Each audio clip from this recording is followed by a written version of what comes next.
would take the entire British army, which by this time was, of course, drained, the entire American forces in Europe. It would take all the Commonwealth forces and parts of the Wehrmacht to do this, and then it would be an attritional conflict of uncertain outcome. That was the strength of the Soviet Union in East Germany.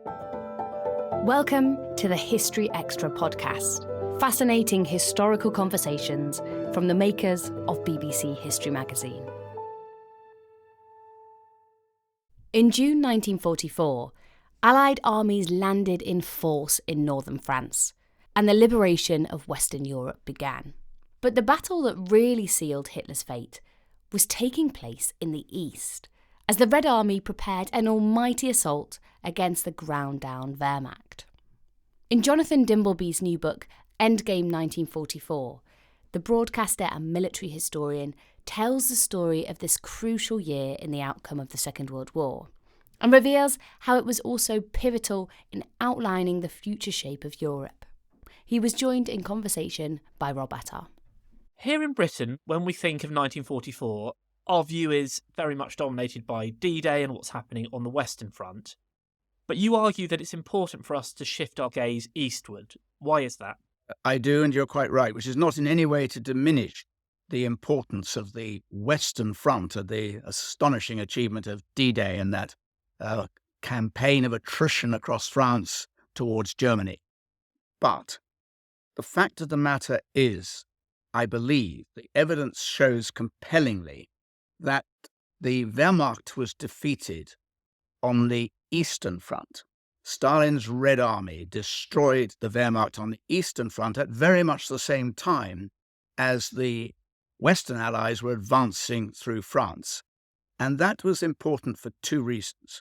One is it secured Stalin's position militarily in Eastern Europe and Central Europe, as indeed Churchill and Roosevelt were very well aware.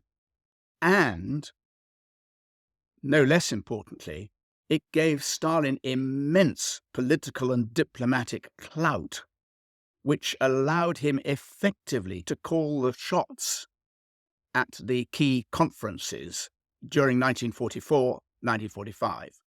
And if we want to understand, I believe, fully, even Russia today, we need to understand what happened then 80 years ago. There are lots of points I'd like to come back to in what you've just said, but I wonder if we could now head back to the start of 1944. And could you tell our listeners what's the situation on the Eastern Front at that point? On the Eastern Front at that point, the Russians, the Soviet armies, were on the offensive. 10 fronts, they were called fronts, they're the same as army groups. 10 from the Baltic to the Balkans. And that was a distance of the line wiggled, of course, it wasn't a straight line, something in the order of 3,000 kilometers from north to south. On the western side of that line were 4 army groups, German army groups, who were defending that territory. The Russians greatly outnumbered the German armies. Effectively, there were 6.5 million soldiers available on the Eastern Front. On the Russian side, there were 2.3 available on the western side of that front line. And that disproportion was reflected enormously in terms of weaponry, tanks, artillery, and most importantly, perhaps, or most notably, in aircraft. Now, at this point, we've already had the great battles of Stalingrad, of Kursk, the things that are often seen as a turning point. So is it fair to say that essentially the war has been won by the Soviet Union? It's more a case now of how they win and what's going to happen to Europe afterwards. I'm rather against the notion of turning points myself, because I think there are turning points and turning points and turning points, and you can run around in circles with turning points. The whole thing is a process, and you can go back, as I do in the previous book I wrote, Barbarossa, how Hitler lost the war to 1941. And you could say then that from that point it was inconceivable, when you look at the evidence, to suppose that he could ever have prevailed. But calculating militarily and not politically or ideologically. And of course, that's what Hitler was doing latterly, the latter. And he moved to Stalingrad, as you pointed out, and then you have this huge tank battle at Kursk. By this time, the Germans are on the retreat, and at Kursk, it's a huge tank battle, and it was a counteroffensive by the Germans. Very close call, but strategically, and because of the overwhelming might and actually skill of the Soviet armies, it was a strategic defeat for the Germans, who then retreated to the Dnieper River and to Kiev as it was then. And in the book, incidentally, I use the terminology of the time, so I'll probably use that from now on in our conversations. It makes it simple for me, at any rate. And so, yes, if you go to the conferences, by December 1943, it was plain to the West that Stalin could not be stopped, that Stalin was going to go as far west as he wanted to go, or as the Western Front could persuade him not to go. And the sheer militarily powerful machine, it was a tremendously fierce war. You have to remember that on the Eastern Front, the ratio of deaths in the entire war between the Western Allies on all their fronts and the Soviets was in the ratio of 9-1 deaths, casualties, to the, as it were, disadvantage of the Russians, i.e. much, much greater.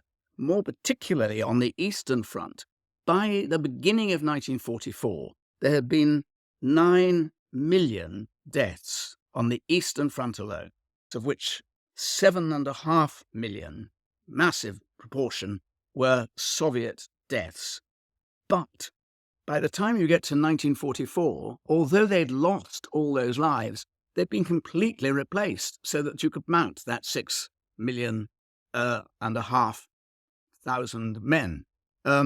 The figures, the numbers are staggering in losses, and they're staggering in terms of sheer scale and size, which dwarfed what was happening in numbers on the Western Front. So the certainty, as you suggest, was that one way or another, Stalin could not be stopped. Hitler would certainly be broken. One of the big centerpieces of your book is Operation Bagration, which happens at around the same time, actually, as D-Day, but is far less well known over here in Britain. Can you give us a sense of the scale of that operation? Yeah. It's one of the most extraordinary things. I mean, I think most of us, including me when I started in on this several years ago, I hadn't heard of Bagration. When I was approaching writing this book and talked to my peers who are, generally speaking, relatively well informed, you like to think, no one knew what Bagration was. Bagration was the biggest military defeat of the German armies in their history. It was waged by 3 Russian fronts, of which perhaps the most important was the Second Belarusian Front. Rokossovsky was the commander, a very brilliant commander. It was preceded by, we're talking about now the Central Front. You have to remember, in the south, in Ukraine by this time, the southern fronts had got well deeply into Ukraine, to Lviv, and they'd gone into Crimea, and in the north they'd retaken Leningrad and were moving towards the Baltic. And the Central Front at that point in 1944, we're talking about the first 6 months, was static, but preparations were in hand. An incredibly complex process of what was called Maskirovska, which is essentially deception on a massively complex scale involving vast movements of people, allowing the Germans to believe that they were going to advance on one front when in fact they were preparing to advance on another. Hundreds of thousands of Soviet troops being marched backwards and forwards by night and then presented to the Germans so that they could see it as though they were going to be advancing by day on another front. And the Germans did not know where the advance was coming from. They did not believe that the central thrust would happen. They thought it was a feint. They believed that the thrust would continue from the south, from Ukraine towards the west. And they were totally wrong-footed by this incredibly skillful deployment of Maskarovska. Alongside that, immaculately careful planning. There had been a very difficult war of attrition, which the Soviets, in their characteristic way, concealed during the first months of 1944, when the fronts could not advance into Belarus. The Germans were very well dug in.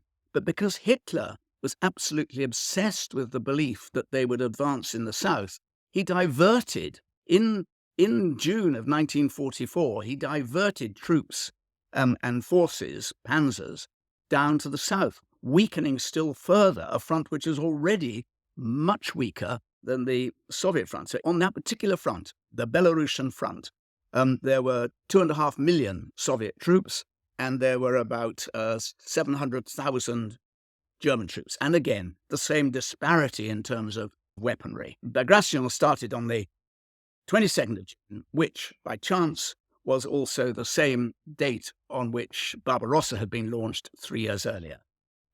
It wasn't by design, it was by military necessity. And the fronts advanced towards Minsk, the capital of Belarus, Russia as it was. And it went at enormous speed because of the surprise.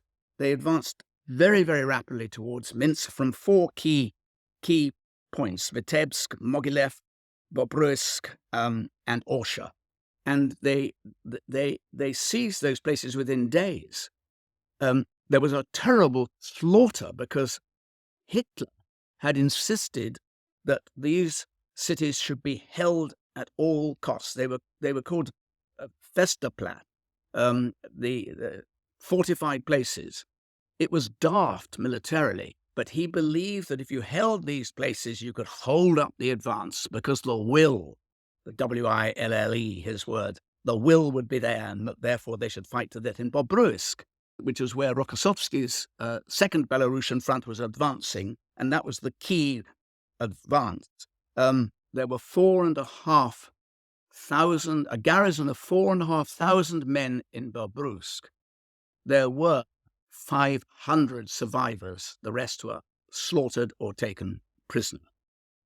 And so it was a big killing ground, and it was fought hard because the Germans fought.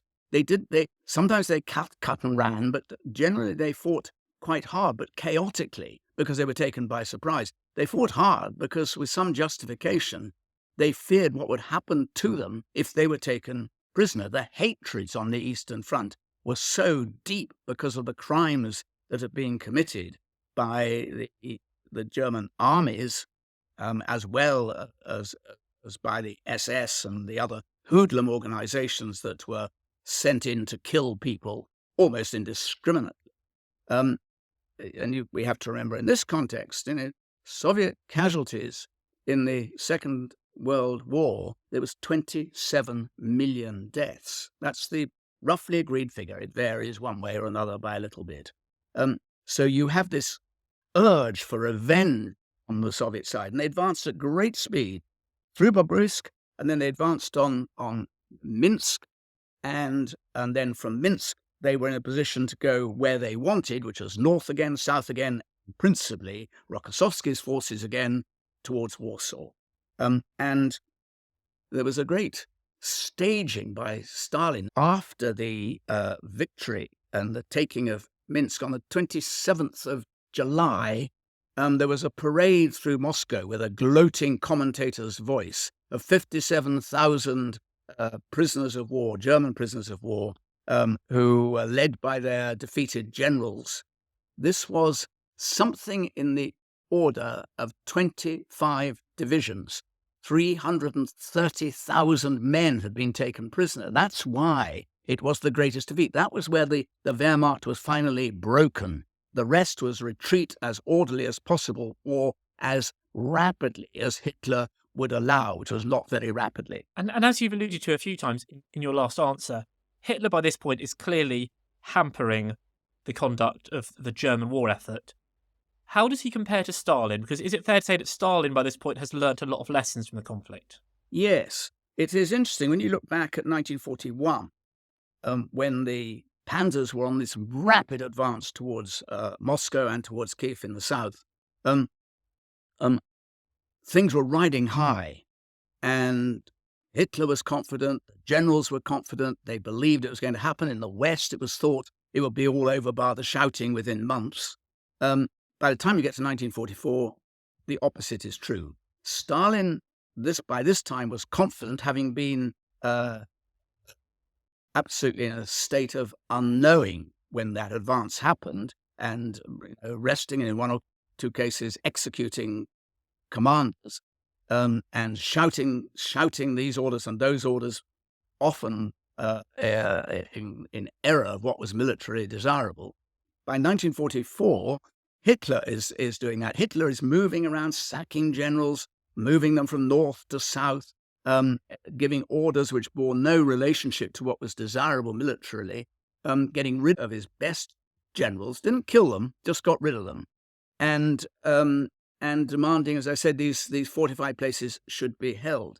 Stalin, by this point, was the commander-in-chief, but he had confidence in his troops. I mean, the likes of Konev, Rokossovsky, Zhukov, Malinovsky, and others, they were hardened commanders with great strategic sense, and they were cooperating well together, planning well. The immaculate planning, which went virtually to plan, of Operation Bagration, was quite astonishingly time-consuming in April and May, and particularly in May, June.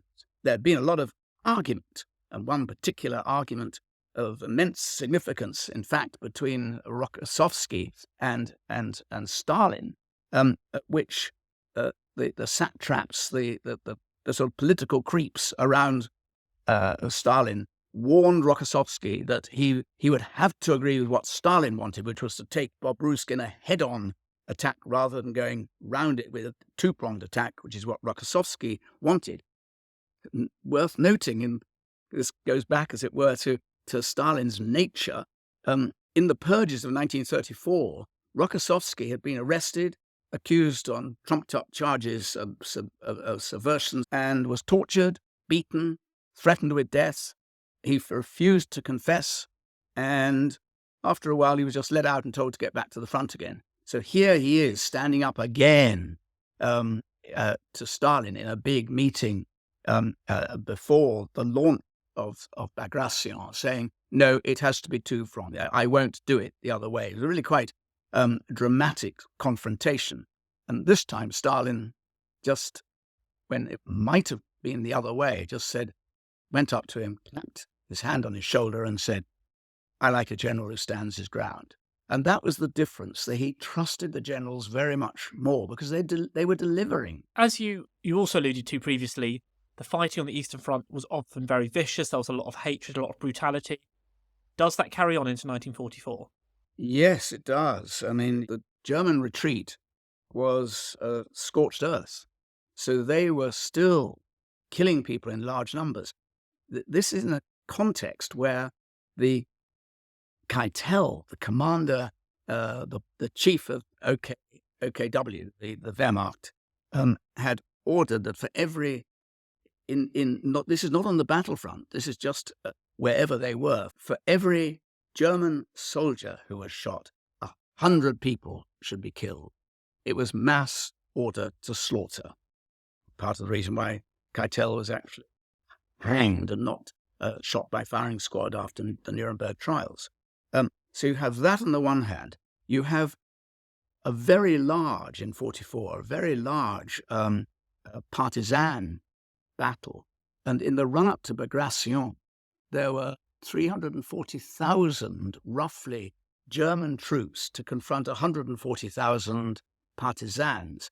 Now, this point, anyone from the German perspective was a partisan. Conversely, the partisans killed anyone who was informing the Germans. So you had killing on both sides.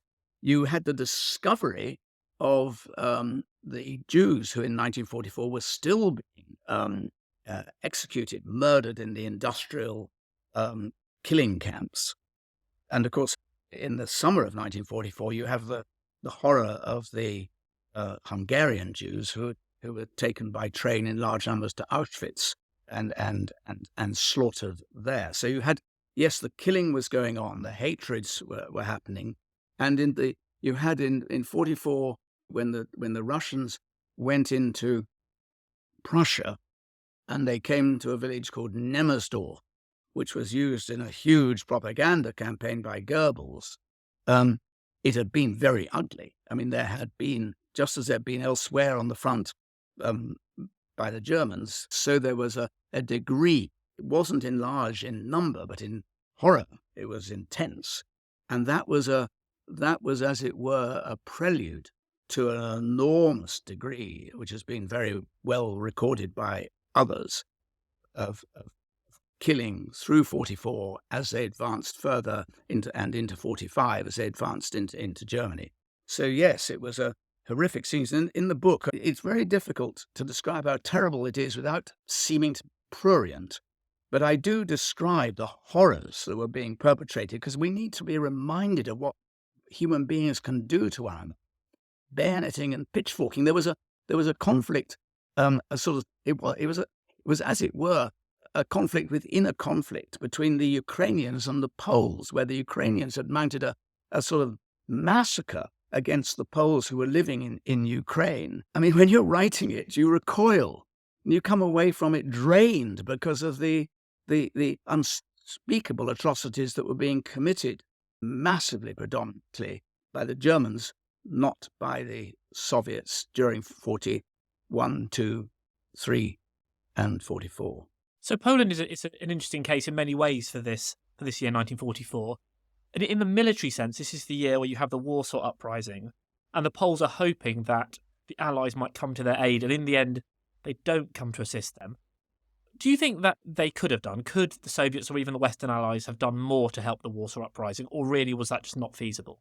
It's been a huge issue of contention, and many Poles believe that they were left to die in the uprising. I don't think the evidence sustains the argument that the West just let them go. From Tehran onwards, the Western Allies had agreed, led by Churchill, with Roosevelt watching on, had agreed with Stalin. At this point, the Poles were not included, that the Polish borders should move westwards by something like 200 miles from the original border with Russia had been the Molotov-Ribbentrop line, which coincided with the Curzon line, which had been put in place in 1922 as a proposition at the request, in that case, of the Poles, and also they would move into Germany, and there'd be a massive uprooting of people. And Roosevelt had made it very clear when the Poles protested about this, made it very clear. He said, "Do you really think that the British and the Americans are going to go to war against the Soviet Union if the Red Army marches into your country?" The Poles, led by the exiled Prime Minister Mikolajczyk, who was in London and was recognized as the government, were very, very resistant to moving the land border and very resistant to allowing the Lublin Poles, as they were called, the communist Poles who were on the ground in Poland, having a significant role in government. So there was a tremendous political battle. Churchill was tortured between, on the one hand, really caring about the fate of the Poles, and on the other hand, knowing that he could not simply confront Stalin from a position of influence. Roosevelt had a very different perspective. He kept very quiet early on, for so long as he had the 6 million Poles in the United States continuing to vote Democrat in his upcoming election, he didn't really care that much about the fate of Poland. It was a small, faraway place, in my view, from the American perspective. So you reach the point of the uprising, August 1944, 1st of August, and the Home Army, the Home Army of the Poles, rose up. They failed to tell Rokossovsky, who was by now something like 20 miles from Warsaw, having done an advance over more than 600 kilometers at an extraordinary rate. It was only a little over a month. His troops were drained, and he was on the, as it were, wrong side of the Vistula River. And while he was there, the Nazis were reinforcing Warsaw in very significant numbers. And militarily, it was a complete nonsense to suppose that Rokossovsky could have just gone across the Vistula and gone into Warsaw. It would have been a nightmare strategically, and it also didn't fit with what the strategic goals of the Red Army was, which was to surround Warsaw and advance on westwards. Without any information, they suddenly rose up and were subjected to the most unspeakable horror of killing, because the hoodlums under Himmler, who had said that all Warsaw citizens must be killed, hoodlum brigades, Dullwanger being the most notorious perhaps, killed with impunity. They fought very hard, the Home Army, and for the first few days marched on the centre and with heroic resolve. But it was like, I don't know, it was self-immolation in effect because of the power of the Germans. In one part of the city, Wola, they killed 40,000 civilians in the space of 2 days. Can't we do something? The West was asking Stalin for help. Stalin was saying, there's nothing we can do, and in any case, they brought this upon themselves. It suited Stalin, not only militarily, as I've outlined, not to go in, but I think also he did not unduly care about the fact that the Home Army, the nationalists, quite often very right-wing, certainly very anti-communist, were being, that problem was being solved for him and for the communists. On the other hand, Churchill tried to mount an airborne supply line from Italy, which didn't work, could not work. And in fact, the rate of attrition of aircraft on that flight was greater than the Nuremberg flights, which were always thought of on the Western Front to have been the most damaged to bomber command. The Americans tried it, and they did one flight, and it was a disaster. We could not, the West, militarily achieve it. Even if we said, right, we're going to confront the Soviets, which is unimaginable at that point, didn't have the power to do that. We were too far away. It just wasn't an issue. So I think Churchill's anguish continued. I think for Churchill, it was one of the most terrible things of the war that he wasn't able to do more for the Poles. But of course, the Poles, not unnaturally, not all, of course, but a significant number of Poles believed then and believe to this day that the West just let them be slaughtered. But they didn't do what they might have done. I think the evidence does not sustain that argument. And then looking at the political future of Poland, which was a big theme, as we said, in 1944, was part of the problem from the Western point of view that Churchill and Roosevelt just didn't see eye to eye on this matter? Yes, and Churchill and Roosevelt were at odds on a great many things, which obviously during the war was properly concealed from the public. Whereas Churchill had believed that it was very important for Poland to acquire genuine independence with the right to form its own government and its own democracy. Roosevelt betrayed no particular interest in that. And this was related to a bigger issue.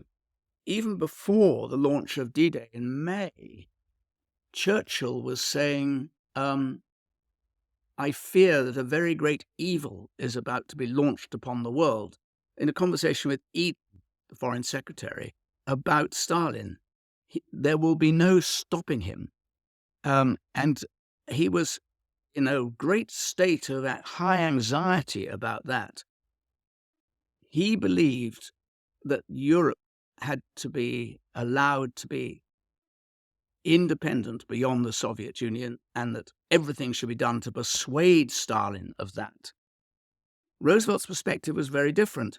He cared principally about forging a relationship with Stalin, which began at Tehran, when he, for the first time, as it were, got away with calling him Uncle Joe to his face, and he smiled, and Roosevelt was very pleased about the fact that he got a smile out of Stalin, and then they had a much better relationship, incidentally, than the relationship between Churchill and Stalin. And he thought he would, after the war, be able, in partnership with Stalin, to police the world. The 4 policemen inside the UN was his great vision, his peacetime vision, in which the Russians, the Americans, British, and the Chinese would police countries of the world to allow them independently to prosper. That was never on Stalin's agenda. He could go along with it in sort of rhetoric, but he didn't ever believe it, as we know very well. And that was a source of tension between them. But the real source of tension in broad terms was, from Churchill's perspective, how to defeat the Germans, how to defeat the Wehrmacht, and how to stop the Red Army getting too far westwards, which is why he was passionate about his so-called Balkan options, that the Italian armies under Alexander should then go eastwards and into the Balkans and maybe up towards Hungary, but also defending the Balkans from a Soviet démarche. And he was refused point blank. And this was a real point of great acrimony after D-Day, when he was effectively told by the Americans, who are now, massively predominant in power, sorry, that's not going to happen.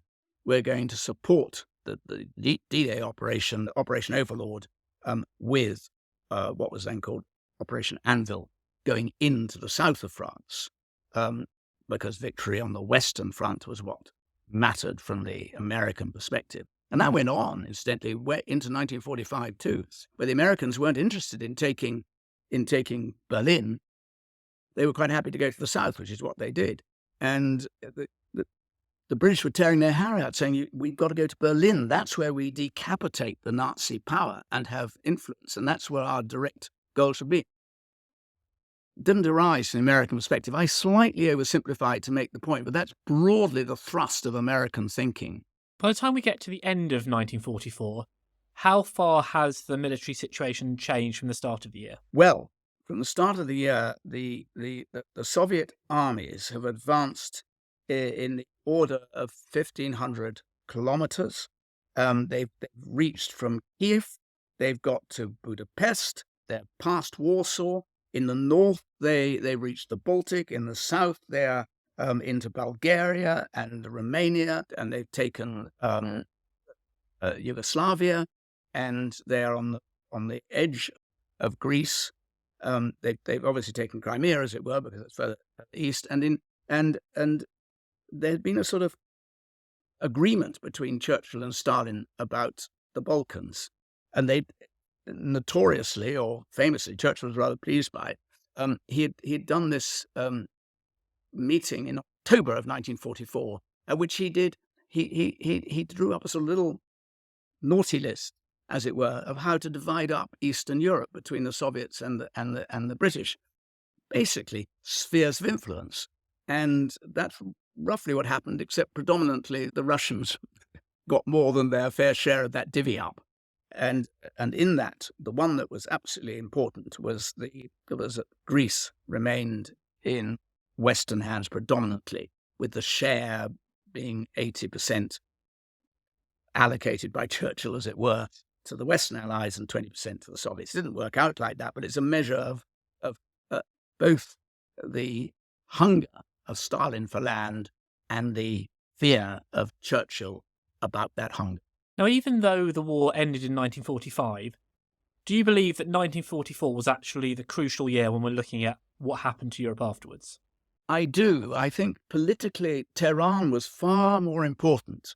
The die was cast in 1943 at Tehran conference. Of course, that was all in secret. There weren't public pronouncements.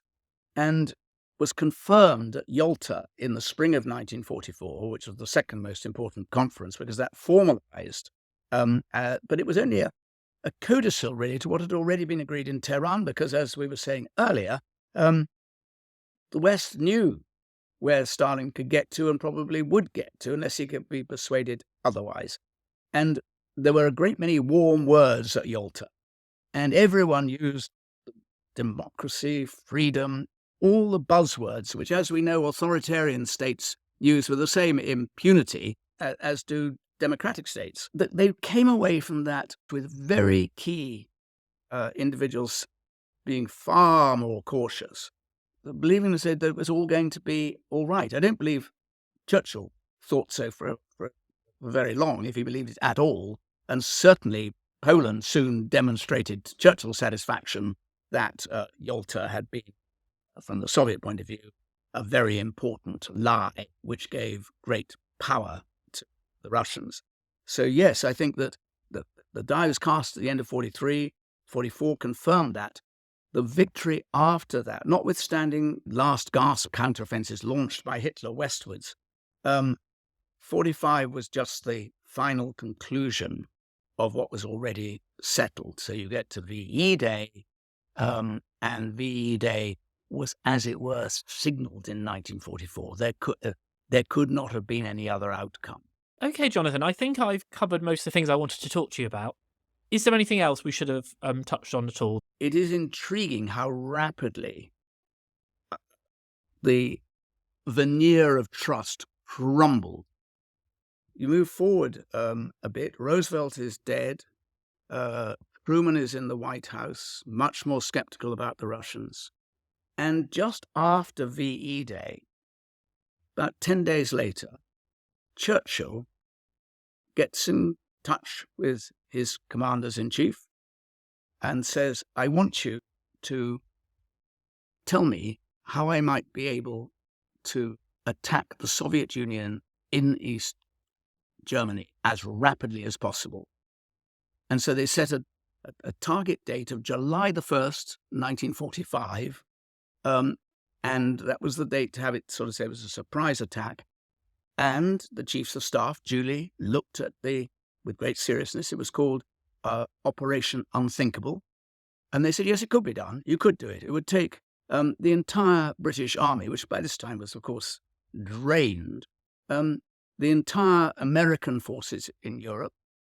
It would take all the Commonwealth forces and parts of the Wehrmacht to do this. And then it would be an attritional conflict of uncertain outcome. That was the strength of the Soviet Union in East Germany. And it's important not because it's any more than a footnote in history, but it demonstrated Churchill's long-standing fear and hostility that he had to conceal for so much of the war about the Soviet Union and about Stalin.